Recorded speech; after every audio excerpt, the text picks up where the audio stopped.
Bismillahirrahmanirrahim.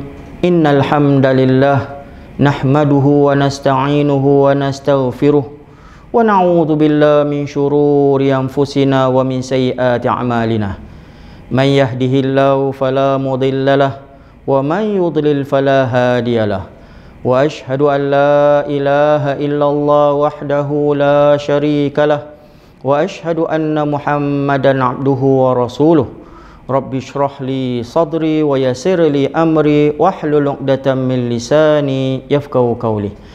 Assalamualaikum warahmatullahi wabarakatuh. Tuan-tuan dan puan-puan yang dirahmati Allah sekalian, syukur kita kepada Allah Subhanahu wa taala yang telah memberikan kita rahmat dan barakahnya yang sangat luas. Mudah-mudahan Allah Subhanahu wa taala teruskan rahmat dan barakat ini ke atas kita dan keluarga kita, seluruh kehidupan kita. Amin ya rabbal alamin. Tajuk yang saya ingin kongsi pada kali ini adalah bersikap rahmah kepada jiran dan tetangga. Itu jiran dan tetangga kita adalah orang yang terdekat dalam kehidupan kita. Iaitu ini adalah urusan-urusan yang bersangkut paut dengan hubungan manusia. Islam bukan saja menekankan perhubungan kita dengan Allah Subhanahu wa taala. Islam juga menekankan perhubungan kita dengan sekalian manusia. Ulama-ulama telah berkata bahawa ad-din kulluhal muamalah. Agama ini seluruhnya adalah perhubungan. Jadi kita tidak boleh elakkan perhubungan dengan mereka-mereka di sekeliling kita, terutama sekali dengan jiran-jiran kita, kerana mereka adalah orang-orang yang paling dekat yang hidup di sisi kita. Di sini Nabi sallallahu alaihi wasallam telah bersabda, "Man kana yu'minu billahi wal yaumil akhir falyukrim jarahu." Sesiapa yang beriman kepada Allah dan hari kemudian, maka muliakanlah jiran-jiran dia. Jadi jiran-jiran kita, ulama mengatakan mempunyai hak ke atas kita. Iaitu jiran ini ada 3 golongan manusia yang dikatakan sebagai jiran yang mempunyai hak yang berbeza-beza. Kalaulah jiran itu adalah kaum keluarga kita, kalaulah jiran itu adalah orang yang sama agama dengan kita dan kemudian mereka ni hidup dekat dengan kita, mereka adalah orang yang mempunyai hak yang terbanyak ke atas kita. Dan kemudian mereka pula yang mempunyai kedudukan yang dekat dengan kita. Di sini Nabi sallallahu alaihi wasallam telah bersabda, "La yu'minu wallahi la yu'minu wallahi la yu'minu."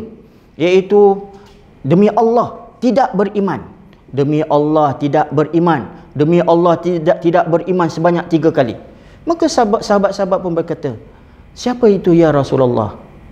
Iaitu man la ya'manu jaruhu bawa'iqahu, iaitu mereka-mereka yang mana jiran-jirannya tidak merasa aman dengan keburukan-keburukan dan kerenahnya. Jadi di sini kita apabila hidup dengan jiran-jiran kita, pastikan bahawa mereka ni berasa aman, selesa dan selamat bersama-sama dengan kita. Pastikan hak-hak jiran kita jangan kita tinggalkan. Iaitu apabila kita masak, pertama sekali apabila kita masak, bau-bauan daripada masakan kita boleh didapati oleh jiran-jiran kita. Maka Nabi sallallahu alaihi wasallam kata bahawa mereka mempunyai hak.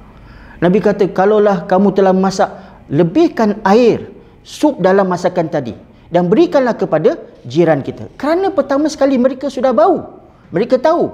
Biasanya kita pun perkara ni pengalaman daripada kehidupan kita.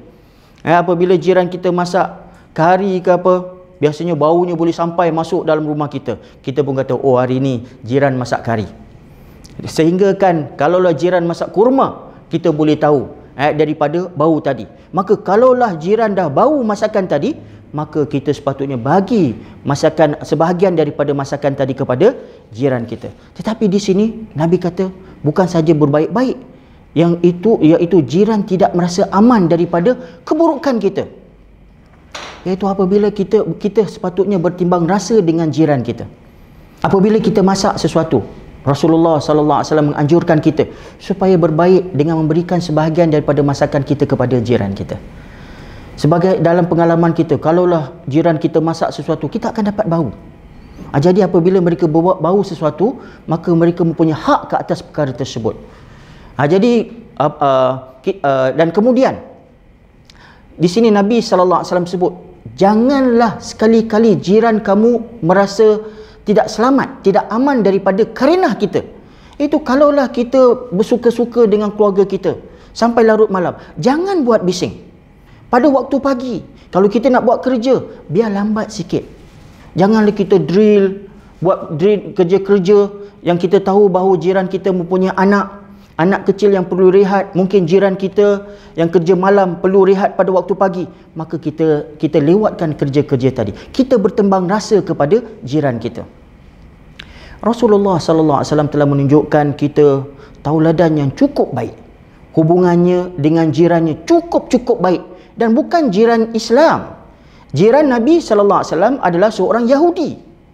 Seorang Yahudi, dan Nabi berbaik dengan dia. Sehingga kan anak Yahudi tadi berbaik dengan Nabi SAW dan berkhidmat untuk Nabi.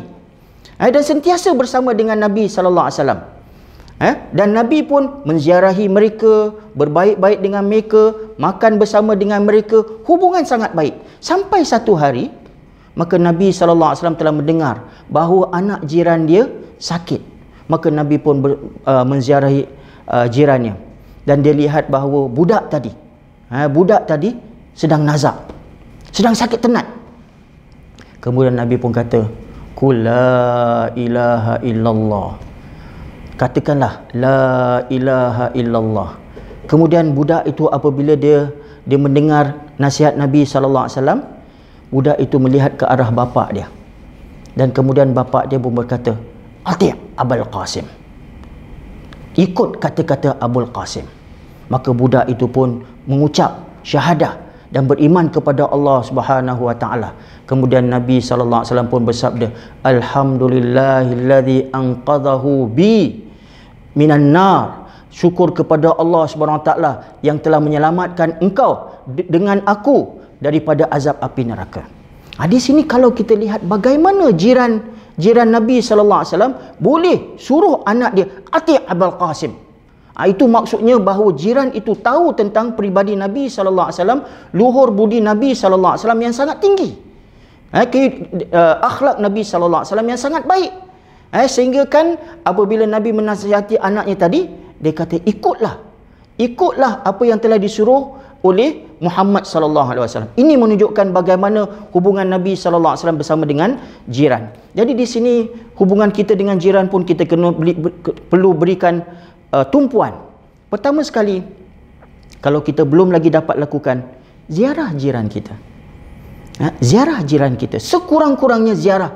Tahu nama dia siapa, di mana dia kerja, dan bagaimana keadaan hidup dia. Mungkin kita rasa bahawa jiran kita ni mempunyai menyusahkan kita.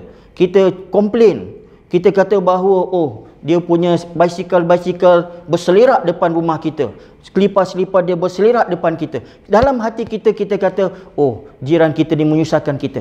Ziarah dia. Kita tak tahu keadaan dia.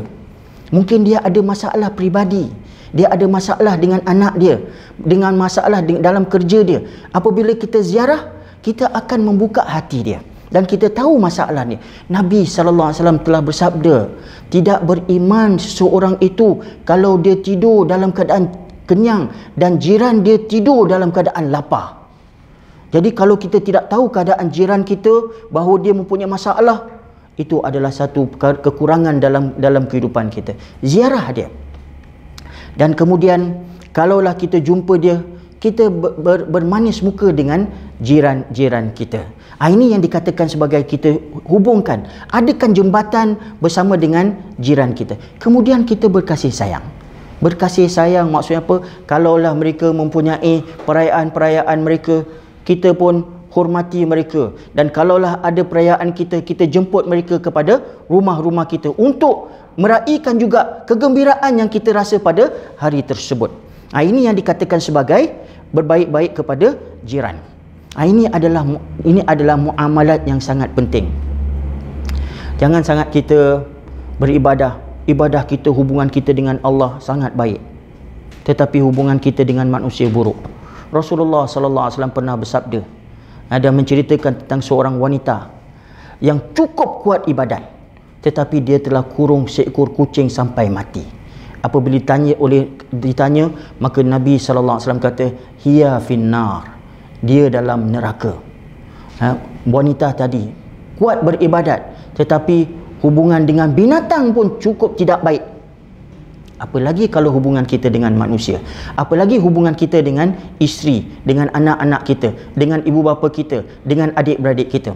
Jadi kita harus muhasabah diri kita. Fikirkan balik bagaimana tahap mutu hubungan kita dengan mereka sekeliling kita. Jadi mudah-mudahan kita doa berkat Ramadan ini Allah Subhanahu Wa Taala buka hati kita, eratkan hubungan kita dengan mereka yang kita kasihi, dan mudah-mudahan Allah Subhanahu Wa Taala kumpulkan kita semua di kalangan mereka yang dirahmati dan diridai Allah Subhanahu Wa Taala. Amin ya rabbal alamin. Wabillahi taufiq wal hidayah. Wassalamu alaikum warahmatullahi wabarakatuh.